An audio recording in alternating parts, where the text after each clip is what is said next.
ये एक बहुत नौजवान वेदा है, उनका ये कॉन्सेप्ट है और उन्होंने बहुत अच्छा सोचा है, क्योंकि आज के इस माहौल में जब इंसान बंद ऑडिटोरियम्स में या तो सिनेमा हॉल में कहीं तक जाता है, परेशान हो जाता है जहनी तौर पे, तो ऐसे माहौल में ये उन्होंने एक शाम का जो एक आयोजन किया है कि जिसमें हम आराम से बैठ के बिल्कुल खुली हवा में जो सही गज़ल का जो मज़ा है, जिस तरह से पहले सुनी जाती थी गज़ल, उसी अंदाज में आप अगर सुन सकते हैं तो वो बहुत ही खूबसूरत कॉन्सेप्ट है। और ये 16 तारीख को हम कर रहे हैं मुंबई में, तो I am looking forward to it. ये मेरी खुशकिस्मती है कि जब मैं गाने बैठता हूँ तो 4 घंटे भी कम पड़ते हैं, 5 घंटे भी कम पड़ते हैं।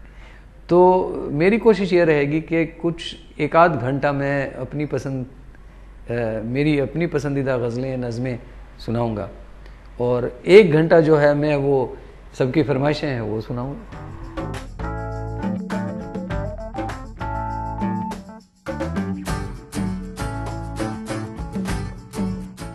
मैंने जिस दौर में गाना शुरू किया, गज़ल गाना शुरू किया, और उसके बाद प्रोफेशनल लेवल पे जब गज़ल गाना शुरू किया, तो उस दौर में एक जिसको कहें कि एक ट्रांजिशन पीरियड था। गायक, शायर और मौसीकार भी, ये सब लोग धीरे धीरे वो जो एक पिछली सदी हमारी थी उससे ट्रांजिशन करके नए युग में आ रहे थे। तो जाहिर है कि जब मैंने ये फैसला किया कि मैं कुछ ऐसा गाऊं ताकि मैं जो नई नस्ल के बच्चे हैं या तो जो यंग जनरेशन है उनको अपील कर सकूं, या तो इस फ़न को जो गज़ल गायकी है उसको मैं दुनिया में और ज़्यादा उसका डायमेंशन और उसकी मकबूलियत या तो उसकी पॉपुलैरिटी जो है उसको और ज़्यादा फैलाऊं। सुरखरू होता है इंसान ठोकरे खाने के बाद, रंग लाती है हिना पत्थर पे पिस जाने के बाद।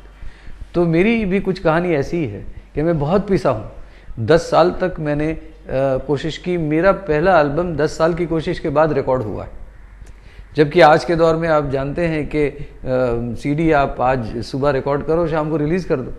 तो मेरे ज़माने में तो ऐसा था कि रिकॉर्ड कंपनी वाले 100 बार सोचते थे कि भाई ये नए फनकार से कुछ भी रिकॉर्ड करवाना हो। और यही वजह थी कि जिस वजह से मैं I could break the ice और मैं आगे बढ़ सका।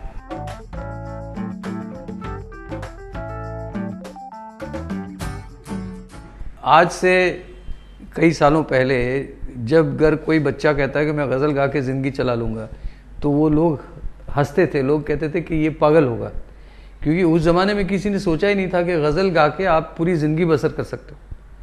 तो ऐसे ज़माने में अगर कोई मेरे साथ रहा तो वो मेरे माता पिता। मनोहर उदास जी ने भी बहुत कड़ा संघर्ष किया। वो मुंबई आए, मुंबई आके उन्होंने प्लेबैक सिंगिंग में बड़ी कोशिश की और बाद में कल्याण जी आनंद जी के साथ काफ़ी मशहूर गाने गाए उन्होंने। मनोहर जी का एक मोरल सपोर्ट रहा। और उसके बाद मैं समझता हूँ कि मेरी पत्नी जो है फरीदा, उससे जब मेरी मुलाकात हुई तो फरीदा का मुझे बहुत ही बड़ा सपोर्ट मिला, जो कि मुझे समझ सकी बरोबर, जो कि मेरी सोच और जो मेरा मिशन था उसको समझ सकी।